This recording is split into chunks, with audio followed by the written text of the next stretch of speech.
प्रतिक्रिया रहेगी? ये टूल किट तो इन्होंने कर्नाटका में इस्तेमाल किया था, मुंह तोड़ जवाब मिला। यही टूल किट अब राजस्थान में भी इस्तेमाल कर रहे हैं, देखिए वहाँ से भी जवाब मिल जाएगा।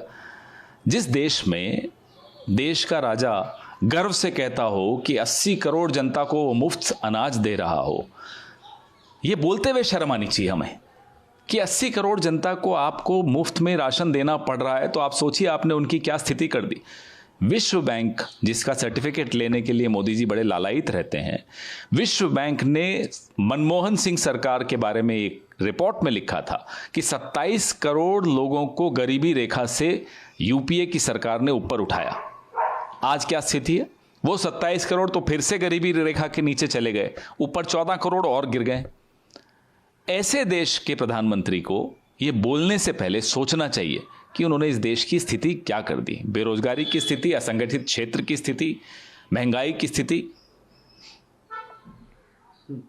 सर, पेंशन के नाम पर हमारे पूर्व सैनिकों से विश्वासघात कांग्रेस जो है करती रही है। कागजों पर सिर्फ 500 करोड़ रुपए तक जो है कांग्रेस कहती थी कि हम देंगे, लेकिन आज तक कभी किसी को फायदा नहीं। जो पूर्व सैनिकों की डेलीगेशंस हैं जो हमसे भी मिलती हैं, ये बात मोदी जी उनके सामने जरा कह के बता दें। जो उनके साथ धोखा हुआ है, इस सरकार द्वारा धोखा हुआ है, वो सबके सामने है। कैंटीन में जो आपने डाउनग्रेड किया वो सबके सामने है। सैनिकों की जो स्थिति इस सरकार ने की है वो सबके सामने है। सर, ममता बनर्जी ने टीम आपसे मुलाकात भी करेगी और हम आपके साथ खड़ेंगे। आज उन्होंने रैली भी निकाली। जाहिर सी बात है, तमाम राजनीतिक दल जो हो रहा है उससे स्तब्ध हैं कि महिलाएं, और वो महिलाएं जो हमारे लिए मेडल्स जीत कर लाती हैं, हमारा गौरव हैं, वो सड़क पर 1 महीने से बैठी हों और उनकी कोई सुनवाई नहीं हो क्योंकि वो भारतीय जनता पार्टी के सांसद के खिलाफ बैठी हैं। मोदी जी चुप। यही मोदी जी उनके साथ चाय पीते थे, बड़े खुश होते थे कि बेटी मेडल जीत के रही। आप बेटी क्यों नहीं सुनाई दे रही उसकी बात? प्रियंका गांधी जी, हमारी नेता, गई थी जंतर मंतर, उन्होंने उन महिलाओं के साथ काफ़ी समय बिताया। हमने ये मुद्दा लगातार उठाया है और हम उम्मीद करते हैं तमाम राजनीतिक दल इस मुद्दे पर अपना समर्थन देंगे। सर, कि आपके पास यदि कोई सबूत है तो आप उसको कोर्ट में पेश करें, और मैं अभी भी अपनी बात पर कायम हूँ। मेरे ऊपर जो आरोप लगे हैं वो गलत है। अगर सिद्ध साबित हुए तो मैं फांसी पर स्वयं लटक जाऊँ। वो क्या कह रहे हैं वो अभी उस पर मैं टिप्पणी नहीं करूँगा। प्रधानमंत्री की चुप्पी सबको खल रही है। निर्भया के वक्त हम सरकार में थे, राहुल गांधी हों, शीला दीक्षित हों, मनमोहन सिंह जी हों, सोनिया जी हों, सब बड़ी एक सहानुभूति पूर्वक उन्होंने एक रवैया रखा, कानून में परिवर्तन किया, तुरंत कार्रवाई की। आज की सरकार शोषितों के खिलाफ और शोषकों के साथ खड़ी हुई हमेशा दिखाई देती है। वो कठुआ में हो, उन्नाव में हो, हाथरस में हो, लखीमपुर में हो, या फिर अब यहाँ जंतर मंतर वाले मामले पे हो।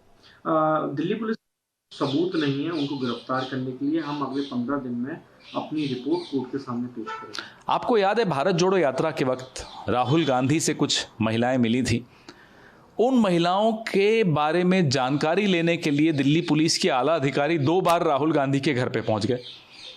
अब ये महिलाएं तो आपके सामने हैं, जंतर मंतर पे बैठी हैं, सारा लेखा जोखा लेकर बैठी हैं, किसने शोषण किया, क्या शोषण किया।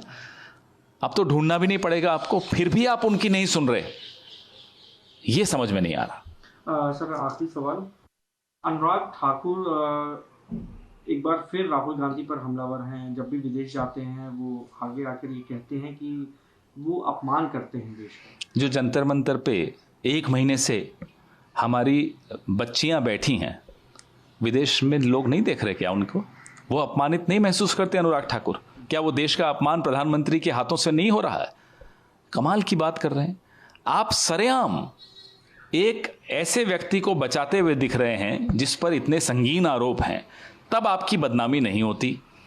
राहुल गांधी विदेश में जाकर अगर चर्चा कर ले लोकतंत्र पर तो आपको बुरा लगता है। प्रधानमंत्री ने विदेशों में जाकर क्या क्या नहीं कहा, यहां तक कह दिया कि उस देश में पैदा होने में शर्म आती थी, तब नहीं अपमानित हुए थे?